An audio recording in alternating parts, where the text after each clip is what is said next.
absolutely.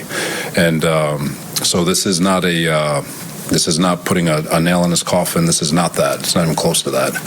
But I do believe at the end of this is going to be a rejuvenated, renewed young man that once he reconnects to all the different things that we're trying to reconnect to, he's going to show why he was the second pick. All right, there is a lot to unpack there. Ian Rapoport, Mike Garofolo. Mike White is going to start, and Joe Flacco is going to be the number 2. So, Ian, Zach Wilson won't even dress this coming Sunday when the Jets face the Bears. He's going to be inactive. The line that stands out to me there is, the young man needs a reset.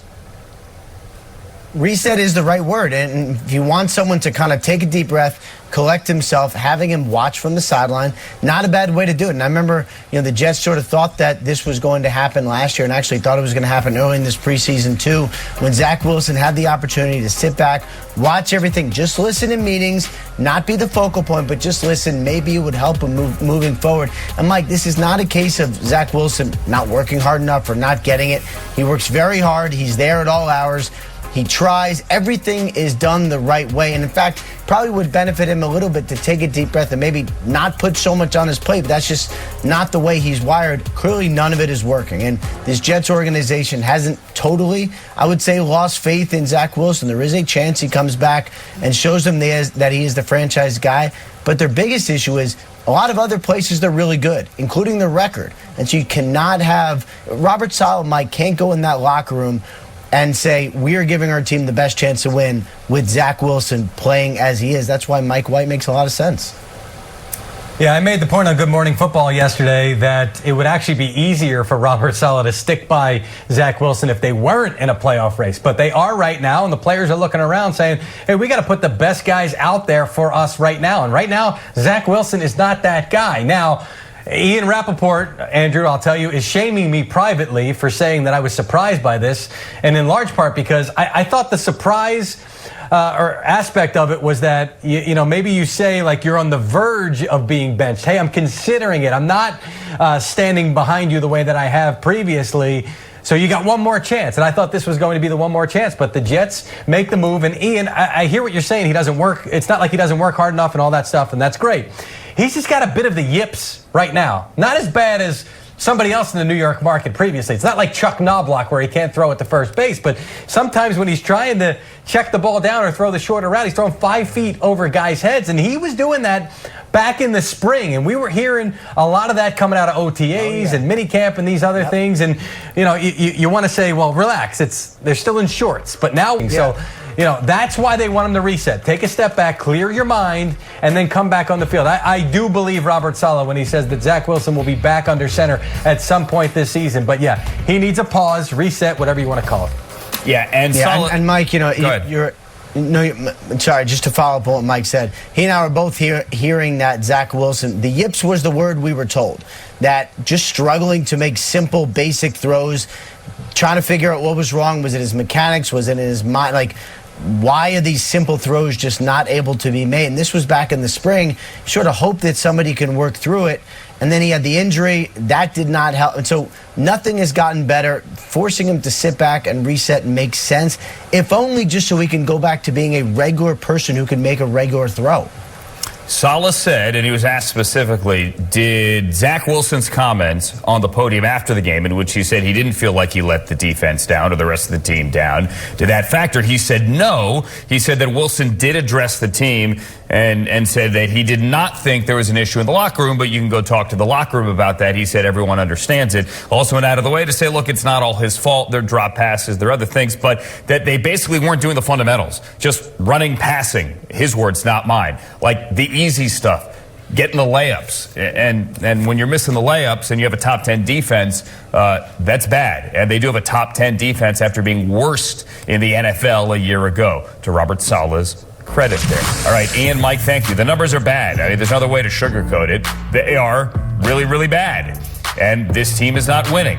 Is it all his fault? No, not at all.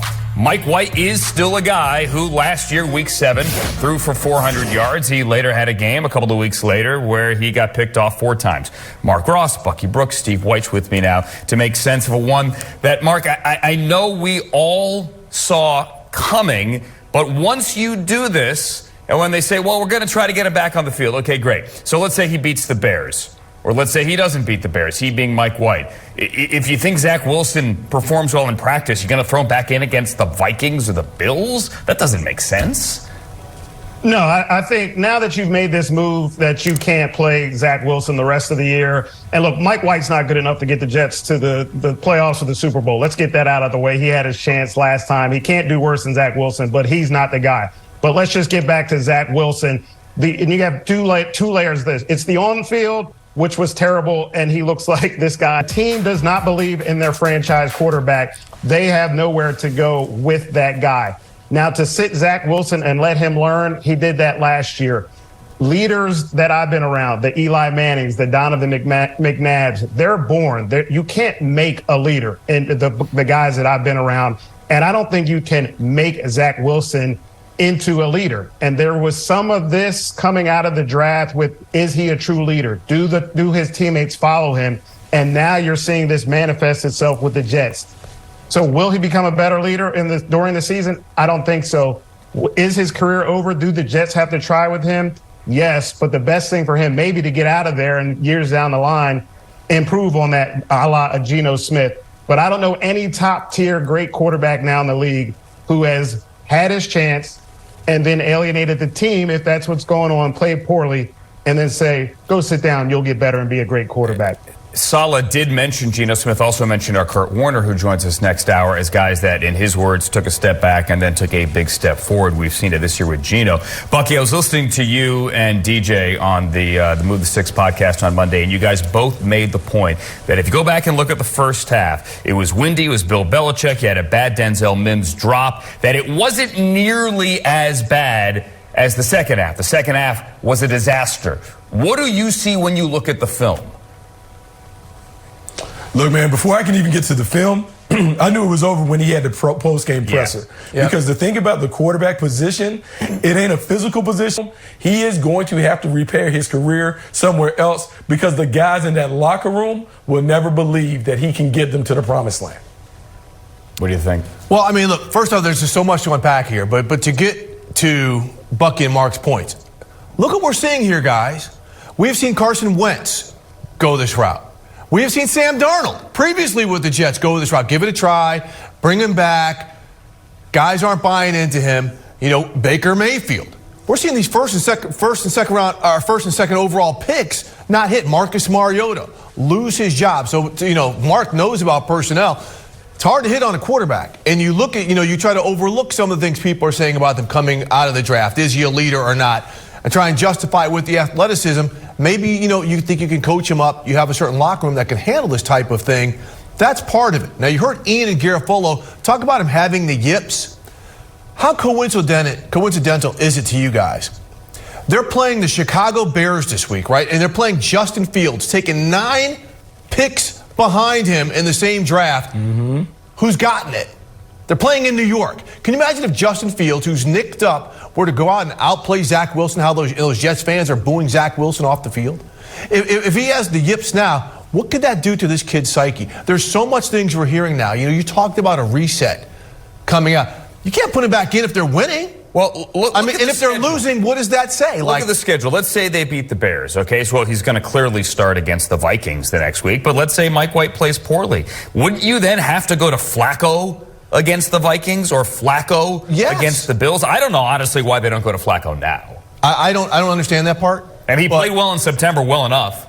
This is just, I mean, there's just so much going on here because we've seen guys like Jameis Winston get benched. Remember that year he was going back and forth with Ryan Fitzpatrick, right, in 2018? He got it back a little bit. Jameis never really lost the locker room. Personally, you know, with his play and interceptions, that was part of it. But, I mean, there was just so many things, you know, we've seen go back with these quarterbacks. It's hard to hit. This is where I want to go back to Mark. Because we look at the Jets. They tried it with Darnold in 2018. They followed up with Zach Wilson. If this doesn't hit, I mean, what does this do organizationally? Because we see why the Jets, they continue to lose. They're not challenging because they can't hit on the quarterback. Yeah,